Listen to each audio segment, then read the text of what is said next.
Desde México, muy buenos días a Latinoamérica y buenas tardes a España y en Europa.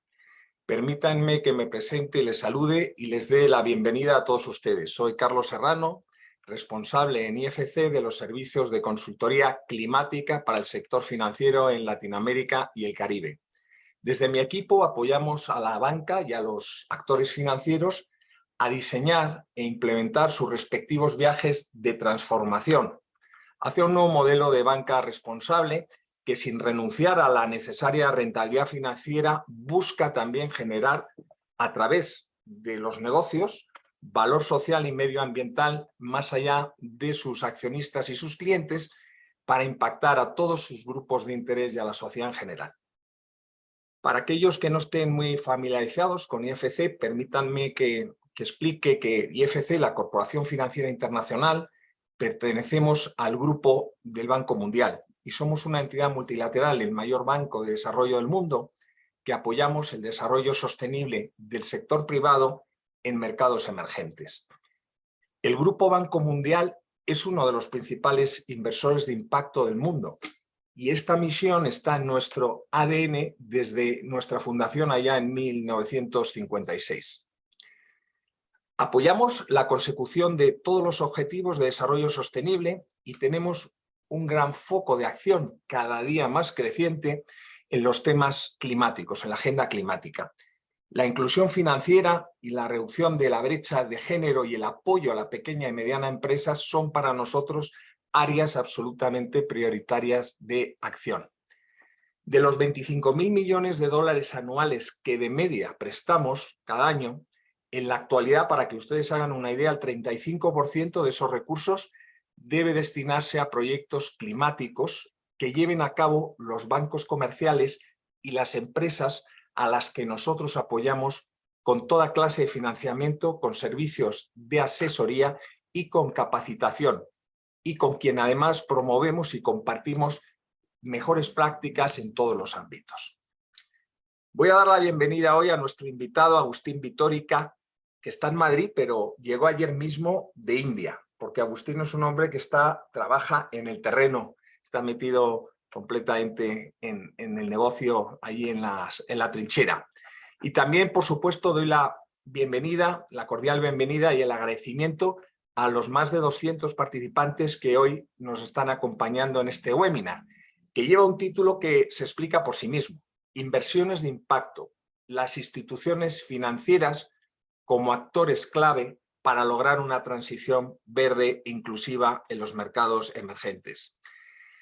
La banca tiene un papel fundamental en la movilización de recursos hacia los mercados emergentes para que las empresas mitiguen y se adapten a los efectos negativos del cambio climático, avancen hacia una economía libre en carbono y tomen ventaja de desarrollar las múltiples oportunidades de negocio que también trae el cambio climático, porque siempre hablamos de los riesgos y del impacto negativo, pero sin embargo el cambio climático también ofrece innumerables oportunidades de negocio y de financiamiento.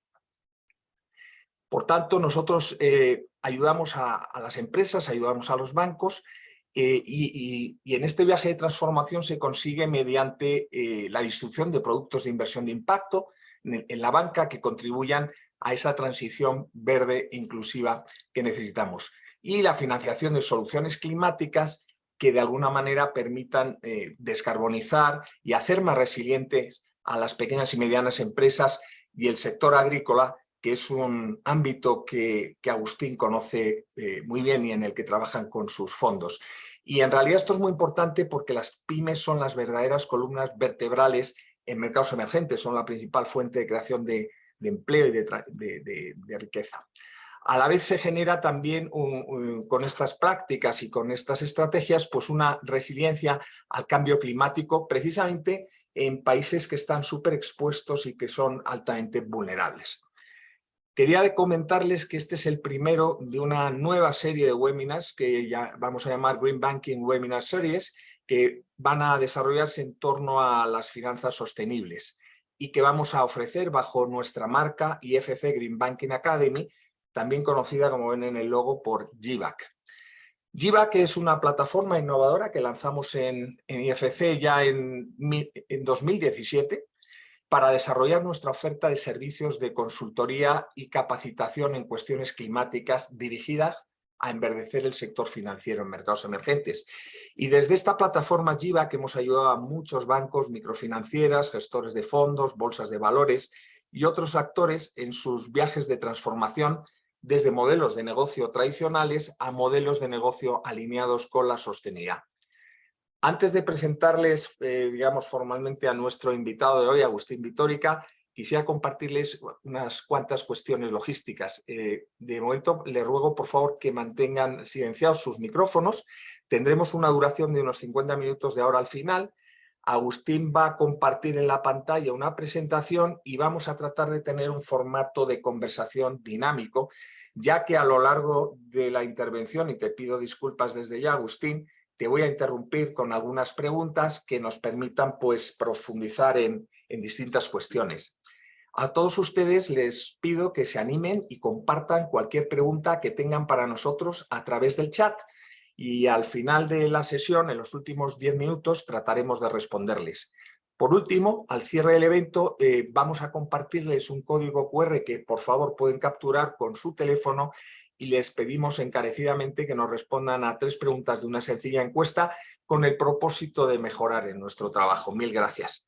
Y sin más, Agustín Vitórica tiene, en primer lugar, es un amigo al que tengo aprecio y conozco desde hace muchos años, pero es que además Agustín es fundador y es co-CEO de Gawa Capital, que es la firma líder en inversión de impacto en España, con más de 200 millones de euros de activos bajo gestión, a través de 4 fondos de impacto que han lanzado en los últimos 12 años. Yo tuve la suerte de conocer a Agustín y a sus socios, Luca, pues ya hace muchos años, cuando yo estaba en la Fundación Microfinanzas BBVA y estabais justo empezando, ¿no? Y yo la verdad es que os veía con mucho respeto y con mucha admiración por el trabajo tan importante que habéis hecho en este campo, ¿no? Y de hecho, pues creo que, señores, Agustín ha sido instrumental realmente en la introducción de la inversión de impacto como asset class, como activo en España. Tiene más de 20 años de experiencia en capital riesgo y en capital privado y es profesor en el máster de inversión de impacto y microfinanzas de la Universidad Autónoma de Madrid, que dirigen dos queridas profesoras, Iciar Jiménez y Maiku Lacalle, y que es un programa fantástico que le recomendamos a aquellos que quieran profundizar en todo el tema de inversión de impacto y de microfinanzas, pues es uno de los programas pues, más completos que nosotros hemos conocido.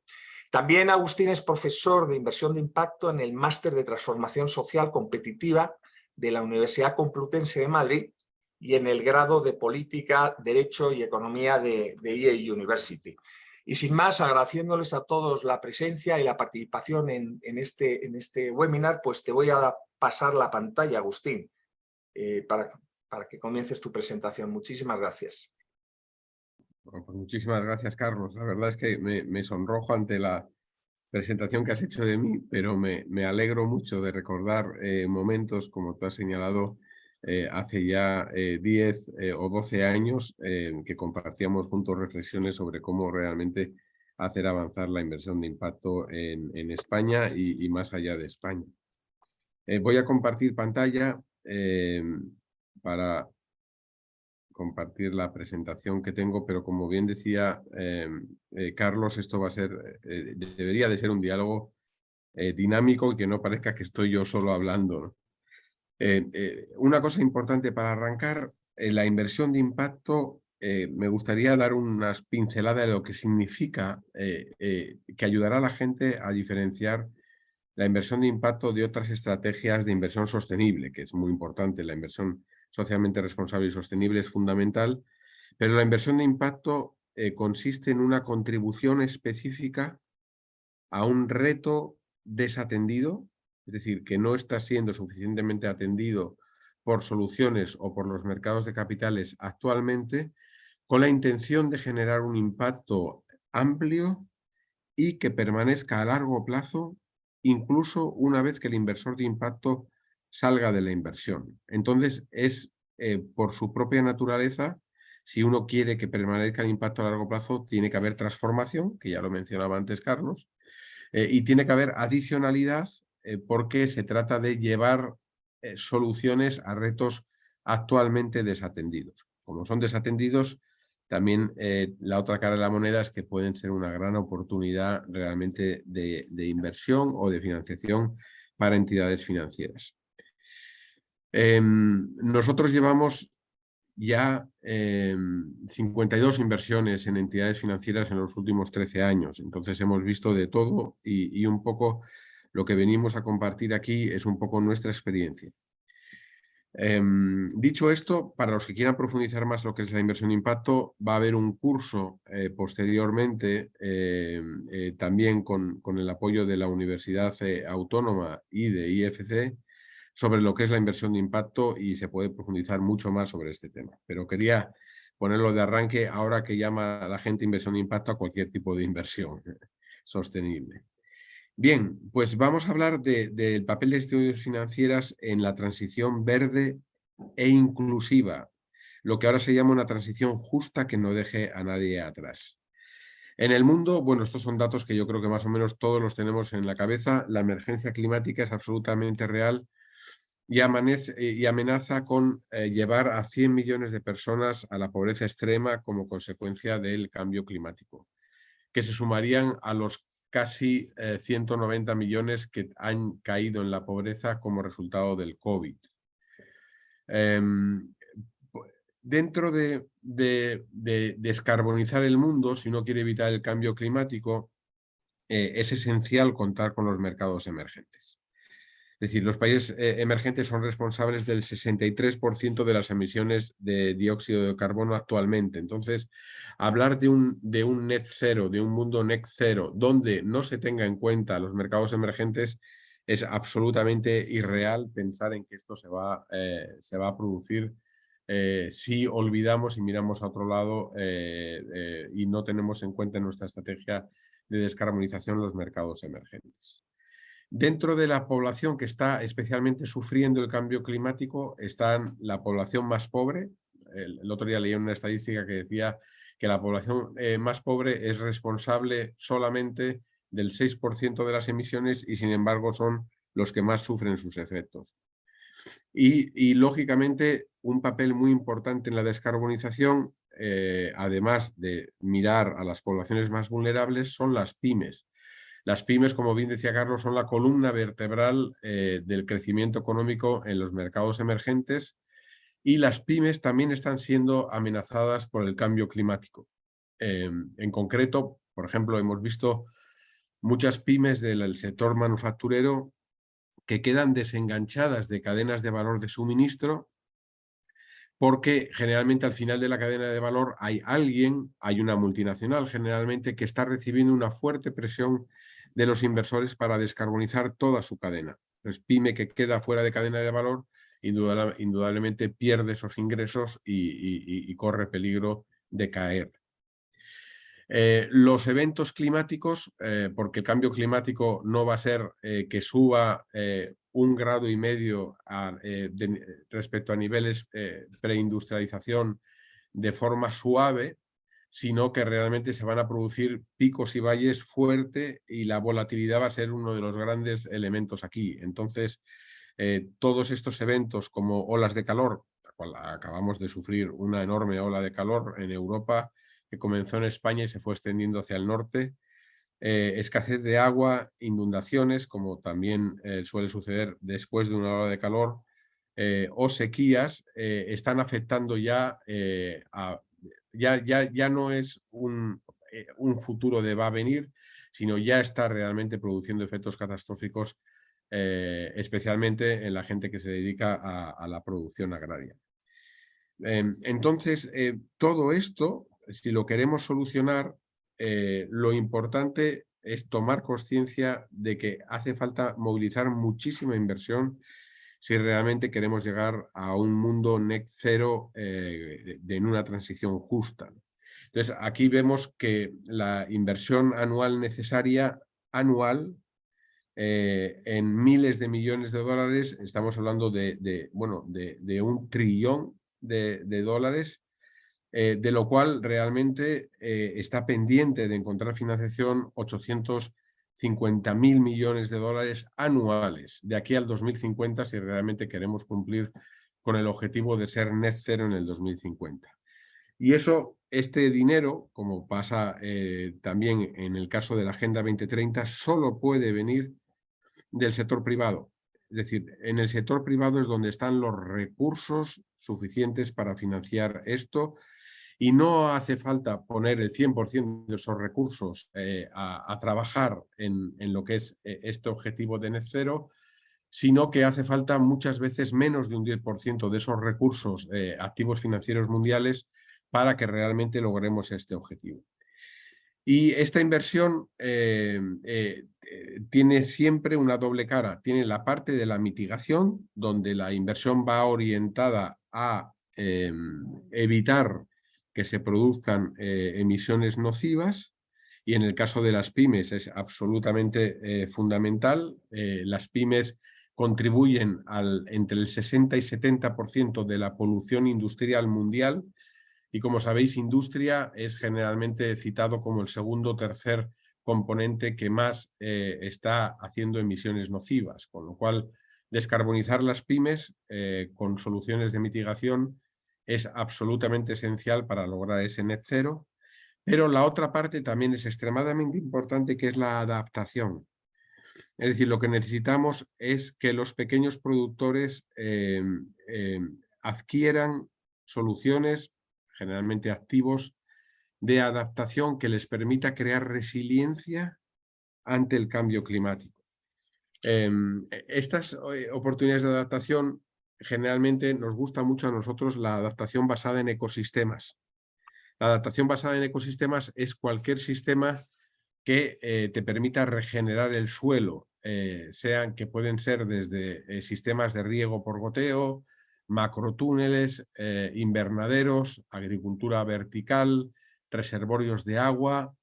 Todas estas soluciones basadas en ecosistema, además de generar resiliencia en el pequeño productor, tienen la ventaja de que también producen captura de carbono. Cualquier suelo regenerado captura carbono, luego a su vez también mitiga cambio climático y no solo adapta cambio climático.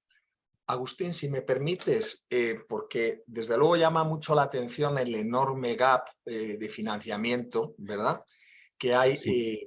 de flujos de financiamiento dirigidos a temas climáticos hacia mercados emergentes. O sea, la oportunidad es enorme, como mencionabas, de miles de millones de dólares en temas de mitigación, adaptación, infraestructura resiliente al cambio climático, etcétera. Pero en tu opinión, y tú que has estado en el terreno viendo cómo operan pues, las pymes, etcétera, ¿cuáles crees tú que son los principales retos precisamente para cerrar esa brecha de financiamiento y de los flujos que hay realmente llegan a las pequeñas y medianas empresas? Porque nosotros, por ejemplo, en IFC es un tema prioritario el facilitar este financiamiento, porque es muy complicado debido a la informalidad de las economías, debido a la necesidad de los financiadores de los bancos de obtener garantías. Es complicado que el financiamiento llegue a la pequeña y mediana empresa en mercados emergentes. ¿Cuáles son los retos que tú ves para cerrar un poco esa brecha y qué se puede hacer para que la pyme sea más beneficiaria de esos flujos? Sí, bueno, efectivamente hay grandes obstáculos que no solo afectan intrínsecamente a la naturaleza de la propia pyme o del pequeño productor, que siempre tienen una percepción de riesgo elevada, no necesariamente real, pero sí elevada desde el punto de vista de cualquier financiador, sino que muchas veces son problemas que caen en la cadena de valor, donde hay otros grupos de interés que están realmente perpetuando pues, situaciones de cadena de valor ineficientes, ¿no?, donde no se está compartiendo suficiente valor para que llegue realmente a la base de la pyme o de los trabajadores de la pyme, o en el caso de pequeños productores, pues lo mismo, al final no fluye suficiente dinero. Entonces, es un problema, como es un problema de cadena, muchas veces la intervención no puede ser solo de inversión. tiene que ser realmente una inversión también con asistencia técnica, transformadora. O sea, el dinero por sí solo no es capaz de lograrlo. Y esto va justamente en la raíz de la pregunta que hacías, Carlos, de encontramos, y nosotros también lo hemos encontrado, dificultad en las entidades financieras en financiar el sector agrícola, especialmente de pequeño productor, y en financiar el segmento PYME. Realmente la PYME está entre la microfinanza, es demasiado grande para la microfinanza y demasiado pequeña para la banca tradicional. Y lo mismo los pequeños productores. Los pequeños productores, por esa alta percepción de riesgo, es muy complicado que fluya dinero hacia ellos porque precisamente se piensa en que la volatilidad de esos ingresos, la dificultad con atarlos en contratos, la dificultad de organizarlos, los deficientes insumos a los que están teniendo acceso, les convierte realmente en un segmento arriesgado para cualquier entidad financiera. Sin embargo, la inversión de impacto, y es un poco lo que nosotros venimos a contar hoy, la inversión de impacto, por su naturaleza, como he comentado antes, transformadora, es capaz de llevar esos recursos de transformación a las entidades financieras para que primeramente queden bien adaptadas para servir con productos adecuados tanto a las pymes como a los pequeños productores. Y una vez que están adaptados y están sirviendo, no significa esto que tengan que rellenar toda su cartera crediticia una entidad financiera con pequeños productores o con pymes. No, lo que estamos diciendo es que se establezca una cierta proporción y que ya se empiece a trabajar con estas poblaciones. Una vez que esto está ocurriendo es cuando la entidad financiera se puede plantear realmente llevar financiación verde a estos clientes y encontrar una enorme demanda por esa financiación verde porque ellos mismos están viendo ya su productividad y sus ingresos reducirse como resultado del cambio climático. Entonces, de esto justo voy a profundizar ahora un poco más, pero previamente quería contar un caso bastante relevante de cómo las entidades financieras pueden ayudar a movilizar y cubrir esta brecha importante de financiación. Y como hemos dicho, el principal dinero está en manos privadas y principalmente en inversores institucionales. Entonces hay un esquema, y voy rápidamente a través de esto, que se llama Blended Finance, que ayuda a solventar un problema que suelen tener las inversiones o proyectos de alto impacto, ¿no? Generalmente, pongamos un proyecto que trata de financiar pequeñas empresas o a pequeños productores, por el alto riesgo esperado, volatilidad es sinónimo de riesgo en este gráfico, se sitúan en un alto riesgo y sin embargo el retorno esperado de la inversión se ve demasiado bajo para ese riesgo que el inversor está asumiendo. Entonces, el Blended Finance lo que trata es de traer capital catalítico de forma que esta inversión, en principio ineficiente, se sitúe, y esto es un término un poco técnico-económico, en la frontera eficiente de rentabilidad y riesgo. Es decir, cualquier inversor institucional, el gran capital institucional, no puede presentar a su comité de inversión que aprueben una inversión que de primera vista es ineficiente. Por lo menos tiene que haber una expectativa de eficiencia, es decir, que por cada unidad de riesgo realmente se esté compensando esa unidad de riesgo con el retorno adecuado de mercado que debería de tener esa asunción de riesgos. Entonces, el Blended Finance consiste en o bien introducir capital, y voy a poner un ejemplo ahora en la siguiente transparencia, capital que mitiga el riesgo, es decir, que hace de-risking, como quien dice, quita riesgo al inversor privado o institucional, de forma que desplazaría este proyecto hacia la izquierda, porque estaríamos moviéndonos en este eje reduciendo riesgos, o en lugar de reducir riesgos, que haga aumento de retorno. Es decir, introduce capital que no quiere esperar a que el privado tenga un retorno, es decir, no quiere reducir riesgo, pero está dispuesto a ceder una parte de la rentabilidad a través de un determinado porcentaje de cesión posterior a una rentabilidad mínima, de forma que aumentaría, no disminuiría el riesgo y aumentaría en este caso el retorno. Nos moveríamos aquí. El resultado es un desplazamiento en diagonal, de forma que finalmente el proyecto se convierte en un proyecto con rentabilidad-retorno adecuado. Agustín, y me alegro en este punto que hayas mencionado este tema de la importancia del blended finance, porque precisamente una de las formas que tenemos en IFC y en otros organismos multilaterales como nosotros de actuar es precisamente poner nuestra excelente capacidad crediticia, pues estamos calificados como AAA, somos, digamos, el mejor riesgo en el mercado.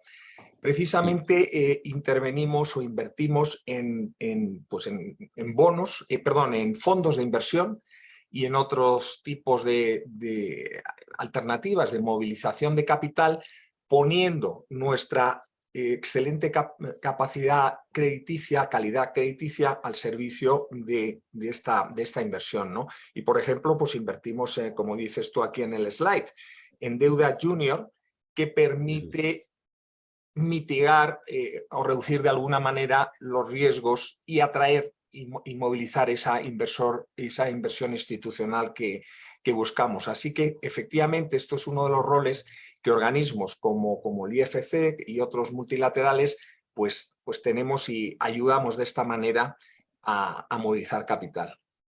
Pero claro, somos una gota en el océano también, comparado con las necesidades, con el gap que hay, ¿no?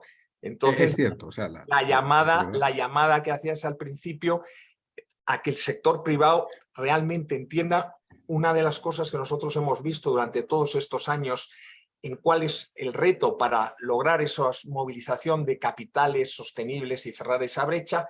Una de las principales barreras que nosotros hemos visto, parece mentira que sea tan sencilla y tan obvia, pero es el conocimiento. Entender por parte de las empresas que entender los efectos negativos del cambio climático y por otro lado entender pues las oportunidades, entender que hay nuevas tecnologías, que hay modelos de negocio que quizás pues requieran una cierta inversión inicial, pero que sobre el tiempo pagan en términos de retorno financiero, en términos del payback, recuperación de la inversión. Entonces, precisamente por eso, como comentaba al principio, en el 2017 lanzamos el Green Banking Academy. Y una parte importantísima de nuestro esfuerzo, aparte del financiamiento y de catalizar el financiamiento con estas garantías, precisamente consiste en trabajar tanto con bancos como con sus clientes finales en el entendimiento de las barreras y de las oportunidades. Correcto, correcto. Estoy totalmente de acuerdo con eso. Y además, lo que decías es muy relevante, especialmente en el tema climático, donde los fondos de inversión pueden ofrecer unas tasas competitivas gracias a esa deuda junior que lo que está haciendo es aumentar el retorno de sus inversores, ¿no? Entonces, esta parte de return enhancement cobra una especial importancia. El de risking, sin duda, es esencial, ¿no? Pero el return enhancement también pasa a ser absolutamente esencial a la hora de poder financiar unas tasas competitivas a las entidades financieras para que dirijan esos créditos a mitigación o adaptación del cambio climático.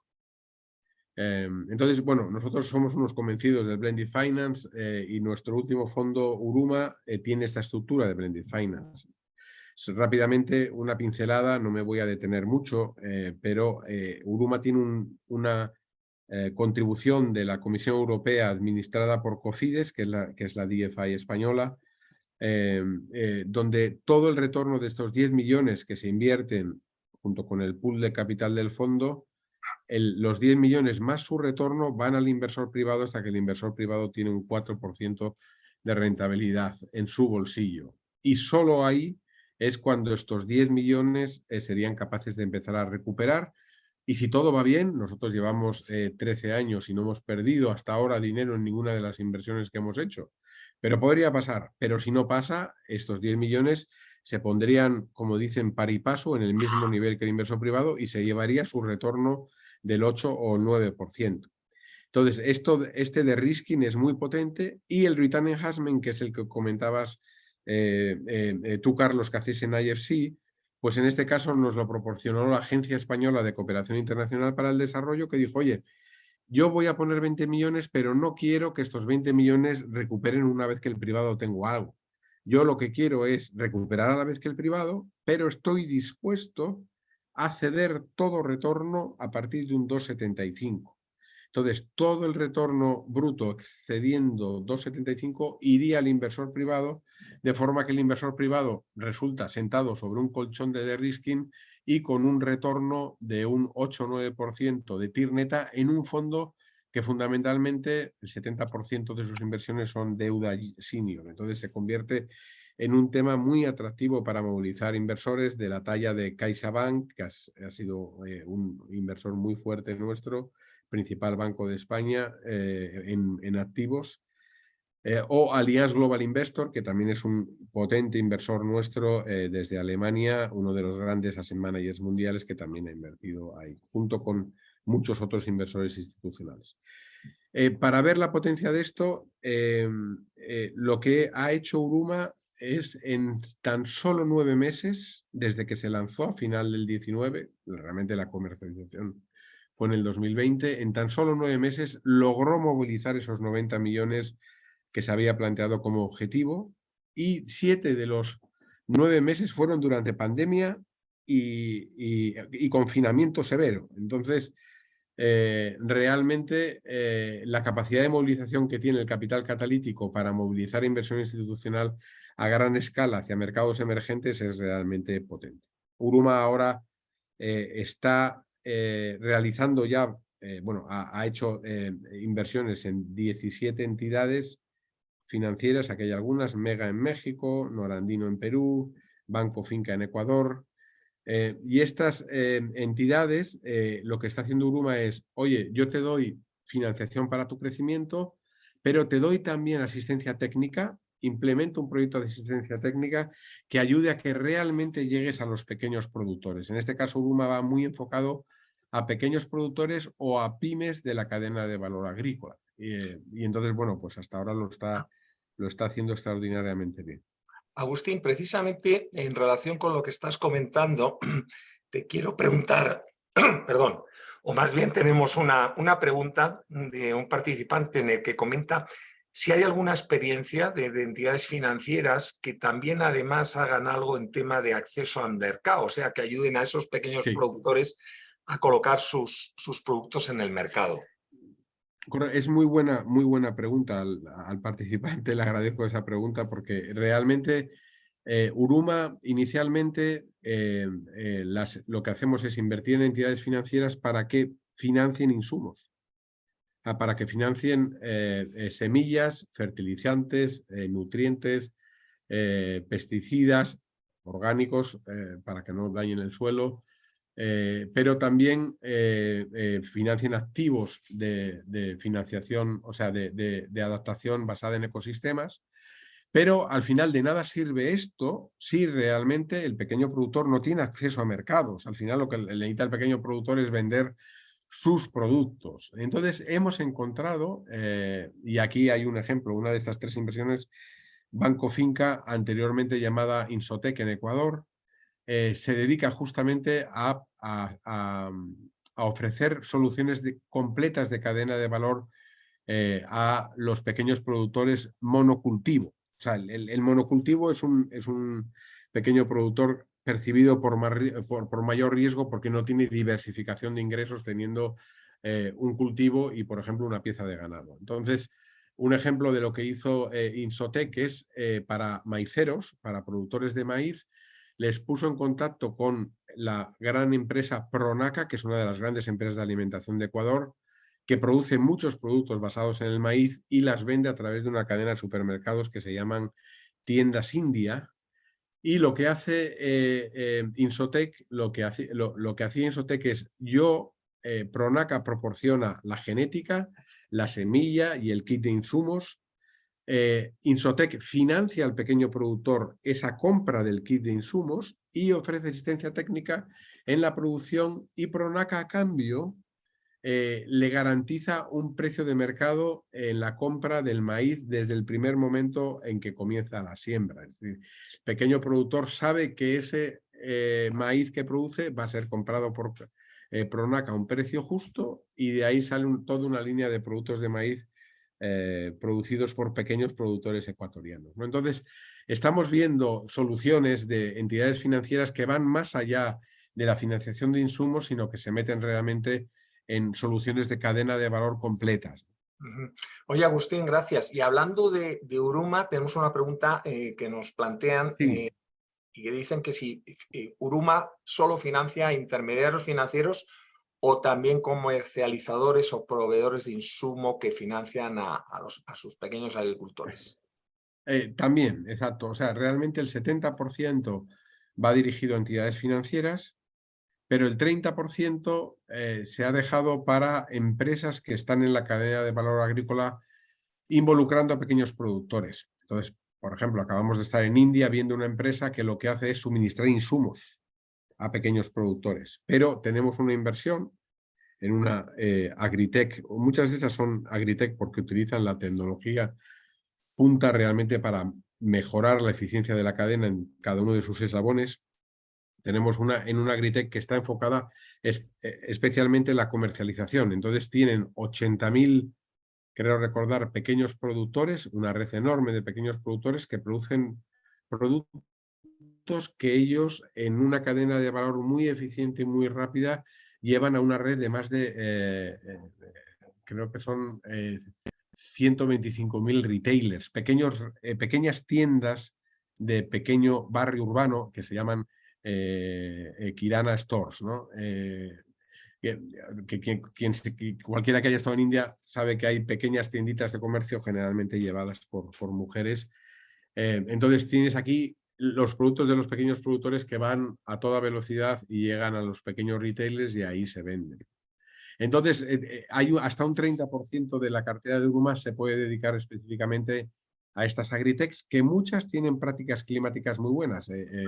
Esta Wakeful Foods, que es como se llama la de India, por ejemplo, está promoviendo la agricultura regenerativa entre todos sus pequeños productores para regenerar el suelo y generar esa mayor productividad y resiliencia al cambio, y también para capturar carbono con ese suelo regenerado. Agustín, tenemos otra pregunta sobre Uruma, precisamente, ¿no? Sí.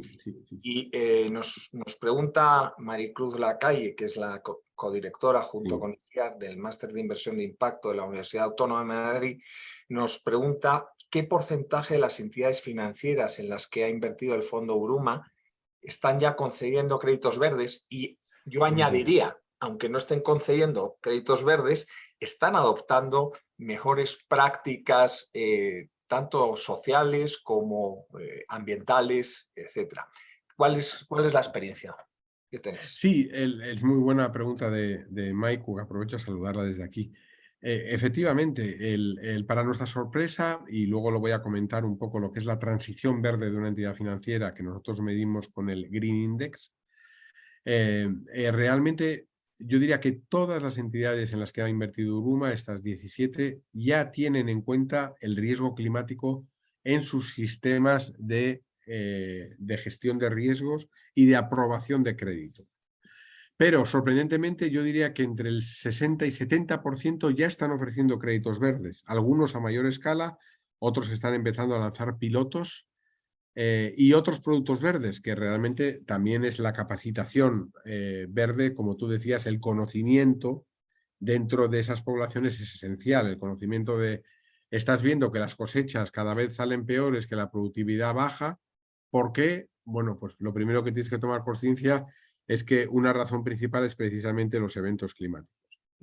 Entonces, una gran mayoría ya están viendo esto porque al final tiene un impacto social brutal, pero es una oportunidad de negocio clara. O sea, nosotros lo que hemos visto durante estos 13 años es que si eres una entidad que va a segmentos desatendidos, sean pymes o sean pequeños productores, precisamente con demanda no atendida, lo que haces atendiéndoles es experimentar un crecimiento orgánico, saludable, guiado por una fuerte demanda, que además tienes la felicidad de no tener gran competencia porque no está siendo principalmente atendido, y además generas una gran lealtad hemos visto mucha lealtad y mucho querer trabajar a personas que fueron ayudadas por esas entidades financieras al principio y llega luego la competencia y no se quieren deshacer de esa relación que les dio una oportunidad cuando nadie más se la daba, ¿no? Ujú.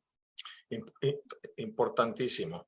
Oye, tenemos una pregunta de otra amiga, en este caso de Cecilia Arandia, de Capital Safi, Bolivia, a la cual ¿Sí? le envío un saludo cariñoso. Este es un cliente con el que hemos trabajado.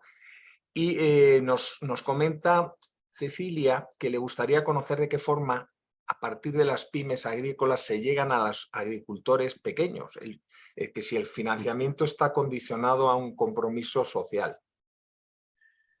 Bueno, efectivamente sí. Nosotros establecemos toda una serie de covenants sociales específicamente en los contratos de financiación donde, no sé si la entidad está hoy atendiendo a 100 productores, hay un compromiso de en 2 o 3 años de financiación, si es una inversión en deuda, también hacemos inversión en capital, se tiene que llegar a, no sé, 300, 400. Entonces sí hay realmente un compromiso de llegar a pequeños productores específicamente. Mega, por ejemplo, esta inversión que aparece ahí en México, que financia activos para la resiliencia climática, Mega justamente financia a pymes, pero la clave es que detrás de esas pymes realmente hay multitud de pequeños productores, en concreto están muy centrados en frutos rojos, por ejemplo. Producción de frutos rojos que se exportan en este caso a Estados Unidos.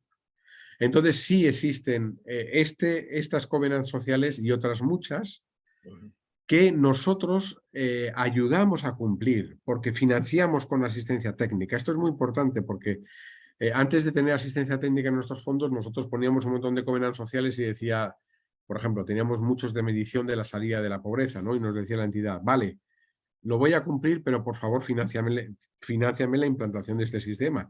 Nosotros decíamos, pues mira, tenéis que buscar un donante externo porque nosotros no somos capaces de hacerlo.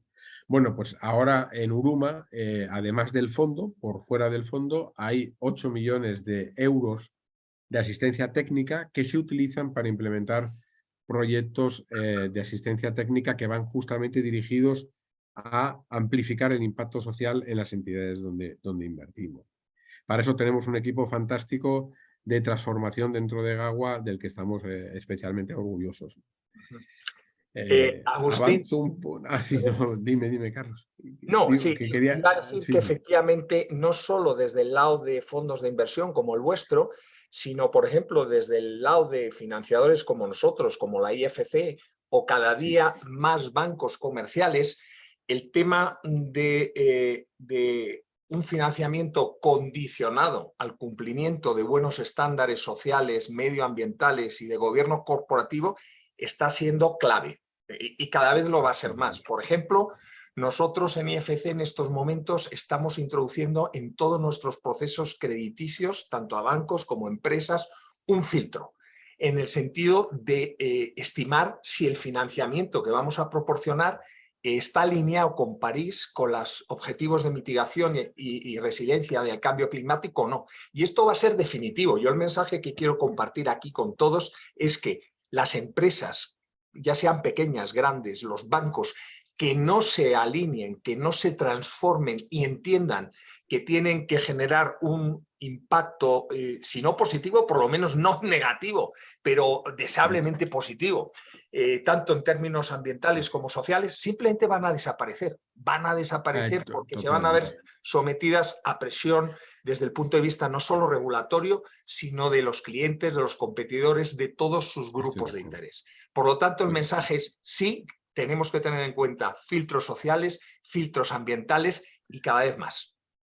Y especialmente, fíjate, has mencionado efectivamente presión regulatoria, presión de clientes, presión del talento. O sea, la gente joven ya no quiere trabajar solamente por un éxito, sino que buscan un significado o un propósito, como ahora se llama, ¿no? Entonces, en la guerra de captar talento, que es en la que estamos todas las empresas de cualquier sector, las empresas que generan un impacto positivo son las que mejor talento pueden atraer, ¿no? Y el pay for performance, que es lo que tú dices, for social performance, es esencial. Para nosotros, por ejemplo, no renovamos una inversión o no extendemos el vencimiento de una inversión si no se han cumplido los objetivos sociales o medioambientales que habíamos marcado. En esta transparencia y rápidamente, lo que vimos durante nuestros años es que más del el 83% de las entidades financieras no estaban adaptadas ni para servir a pequeños productores ni pymes. Algunas, ese 33 del 83, tenían una cierta adaptación parcial de producto, pero no tenían ni sus sistemas ni sus recursos humanos adaptados, y solamente un 17% tenían adaptación completa. Entonces, ¿qué tipo de adaptación hacemos? Lo que hacemos son adaptación vía productos, es decir, en el caso de los pequeños productores, la entidad lanza un producto que tenga que ver con los ciclos de caja de siembra, cosecha y venta. De nada sirve dar un crédito de repago mensual a un pequeño productor. O en el caso de las pymes no solamente necesitan el clásica financiación de un activo donde se ignora ese activo como garantía. No, las pymes necesitan productos a corto plazo, líneas de crédito, por supuesto, sin colateral. O sea, hace falta una oferta integral realmente de productos que sirvan a las necesidades de las pymes. En recursos humanos lo que hacemos es formación en aspectos agronómicos a los oficiales de crédito, por ejemplo, o en gestión de clientes, en Customer Relationship Management para el caso de las pymes, ¿no? Que realmente no es un oficial de crédito que replica un producto, sino que va realmente a qué necesidades específicas tiene esa pyme. Y luego en sistemas, pues en el caso de los pequeños productores, sistemas de mitigación de riesgo agrícola para que tengan la entidad bien diversificada sus productos que está financiando, sus zonas geográficas, sus zonas climáticas, de forma que pueda hacer esa financiación de forma sostenible. Y también en el caso de la pyme, los sistemas y la tecnología son esencial para discriminar y segmentar los clientes.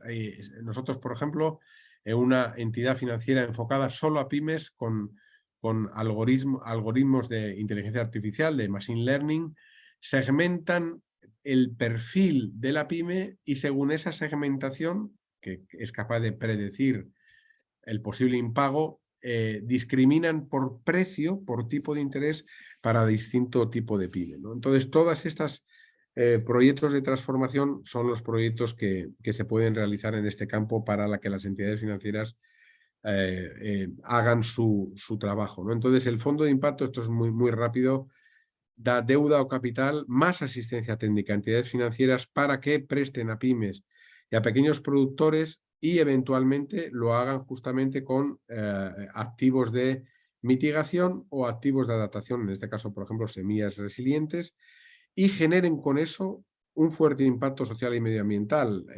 Es decir, pymes que están mitigando, dejas miles de pymes mitigando, ahorras emisiones nocivas en toneladas de carbono, apoyas a miles de pequeños productores, al final dejas decenas de entidades financieras transformadas que están disfrutando de esa oportunidad de negocio y además generando un potentísimo impacto.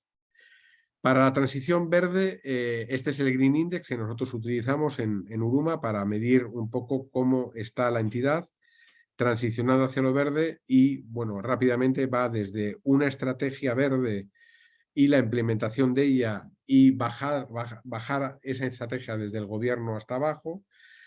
Posteriormente, que es donde digo que ya están, yo diría prácticamente todas nuestras entidades, la identificación de esos riesgos climáticos que pueden afectar a la capacidad de pago de los clientes y luego la gestión de especialmente oportunidades medioambientales, es decir, hacer estudios de mercado, de decir, oye, voy a lanzar un producto verde, un producto de financiación de mitigación o de adaptación específicamente en esta zona geográfica y hago previamente un estudio de mercado. Y finalmente, en la fase 4, pues ya se lanzan estos productos o servicios verdes financieros de financiación o no financieros de capacitación, ¿no? Entonces, la asistencia técnica ayuda a una entidad a transicionar hasta la fase 4, donde ya están ofreciendo esos productos verdes.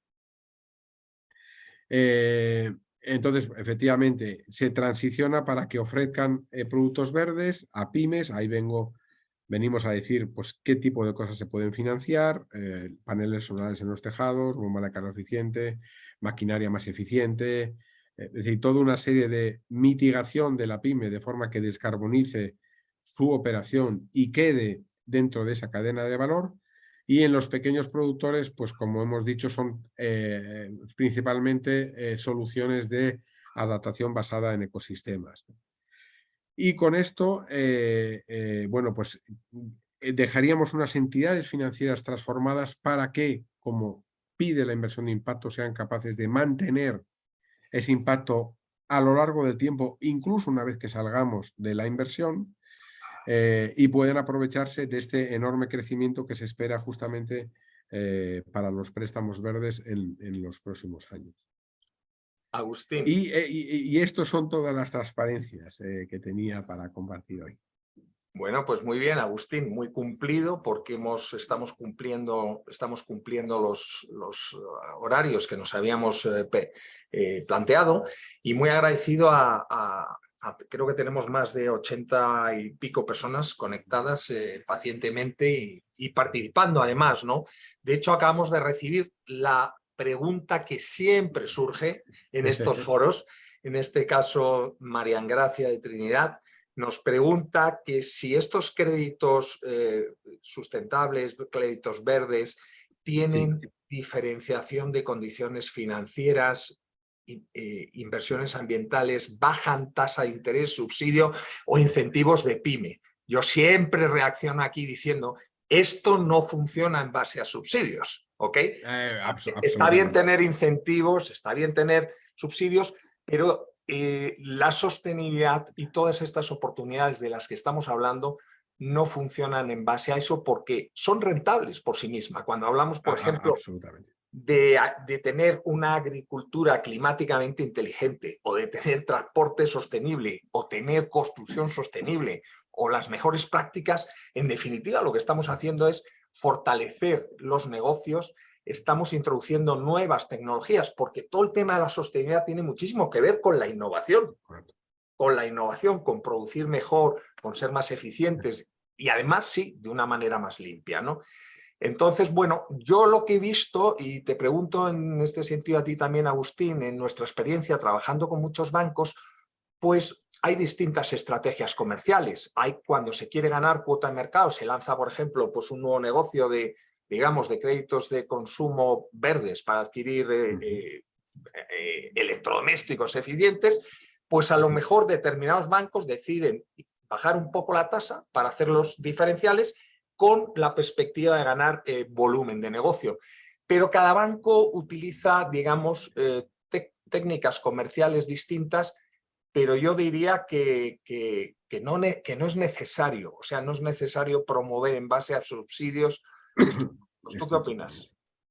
Lo suscribo 100%. O sea, es verdad que hay en cualquier estrategia el entrante que entra para coger cuota y puede bajar las tasas, pero al final lo estamos viendo nosotros ya en Uruma. O sea, realmente la tasa debería de ser similar a productos no climáticos, precisamente porque es una gran oportunidad de negocio y hay una demanda ahí que, si no es consciente, vía asistencia técnica para capacitación sobre esto, va a ser consciente y va a estar dispuesto a pagar.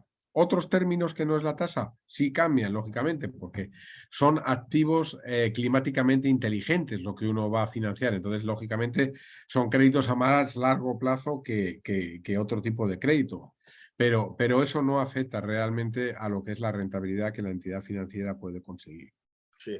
Mencionas una y otra vez, y estoy yo de acuerdo, todo el tema de asistencia técnica, que precisamente en este tipo de negocio de la sostenibilidad y del financiamiento verde, pues la banca y las instituciones deben de no solamente ofrecer los créditos verdes, sino es importantísimo acompañar a los clientes en el entendimiento de esas mejores prácticas, de esas nuevas tecnologías, etc.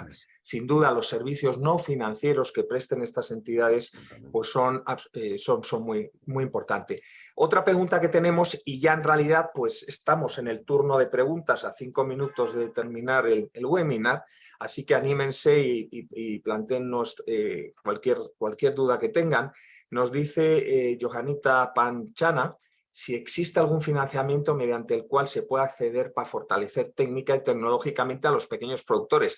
Y yo creo que en realidad, en parte, justo había respondido yo esta pregunta, en el sentido de que las entidades financieras, las microfinancieras, los fondos de inversión como vosotros, aparte de ofrecer financiamiento, lo que traemos son mejores prácticas. O sea, que ayudan precisamente a fortalecer técnica y tecnológicamente a los pequeños productores. Pero no sé, desde tu punto de vista, Agustín, ¿cómo lo ves? Sí, nosotros hemos tenido casos, efectivamente, donde esa adaptación de productos, personas o procesos ya estaba implementada en la entidad y la asistencia técnica en este caso ha ido, por ejemplo, a capacitar específicamente a productores o a nuevos productores que se enganchan como clientes, ¿no? Entonces, hay veces donde esos sistemas internos de desempeño ya están adaptados y en ese caso, pues la asistencia técnica tiene mucho sentido si se lleva directamente al pequeño productor. Entonces, sí, la respuesta es sí en los casos donde ya la entidad lo está haciendo bien y en ese caso, pues se puede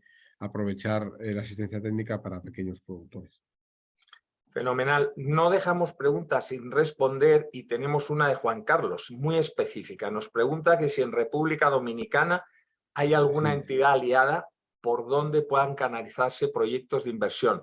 Si tú no conoces, Agustín, yo podría hacer una cuña publicitaria de los años que trabajé en la Fundación Microfinanzas BBVA, porque en República Dominicana pues tenemos la fundación tiene una entidad muy, muy importante que es Adopen, ¿no?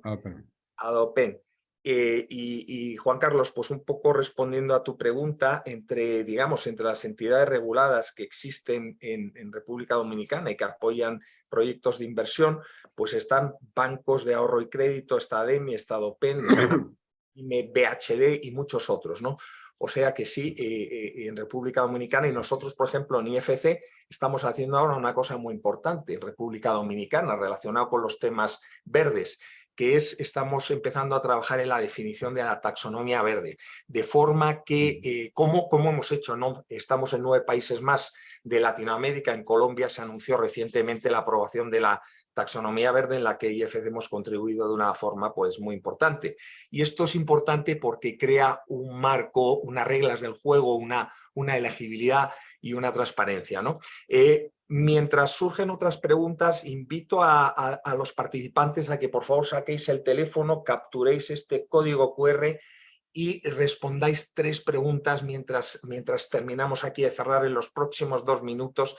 Así que agradecemos mucho esta ayuda. No sé, ¿querías comentar algo, Agustín, iba en la República Dominicana quizá también comentar a una entidad especialmente fuerte en agricultura que es Banfondesa.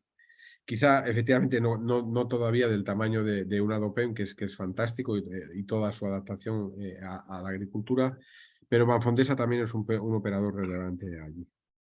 Ya.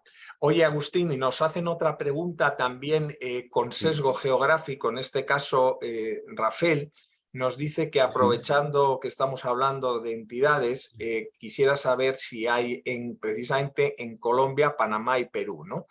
Que apoyan proyectos de impacto. Yo creo que conoces tú unas cuantas. Bueno, muchísimas, sí. O sea, nosotros, Colombia ha sido uno de los territorios clave, pero por ejemplo, fuertes en el tema de adaptación al cambio climático de pequeños productores, pues está contactar en la zona de Nariño, suroeste de Colombia, está Crezcamos, que es la zona de Santander y norte de Santander, al norte de Colombia. O sea, bueno, y por supuesto, Banca Mía, y hago Te yo iba a aquí la decir, cuña no te puedes olvidar de Banca Mía, una de las Por principales supuesto, por supuesto. instituciones de microfinanzas de la Fundación Microfinanzas Claro que BBVA. sí, claro que sí. Oye, pues también recuerdo que hay un link, hemos posteado un link aquí en el chat para acceso a la encuesta. Por favor, ya estamos cerrando. Agustín, no sé si tienes algún último mensaje, tenemos que hacer mucho más y más rápidamente.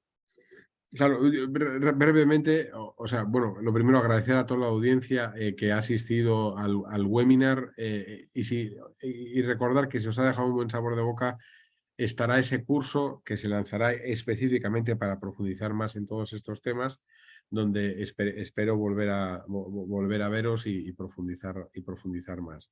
Fantástico, muchísimas Y gracias. Carlos, agradecerte a ti y a IFC la invitación a este webinar, por supuesto. No, no, Agustín, el agradecimiento a ti y por supuesto a todos los participantes que nos han acompañado hoy en día. Gracias por la atención y todos ustedes, por favor, síganos en redes sociales porque este era el primer webinar de la nueva serie de Green Banking que estamos sacando en IFC. Así que muchas gracias, buen día y que tengan un buen día y una buena semana. Saludos a todos. Muchas gracias. Saludos a todos.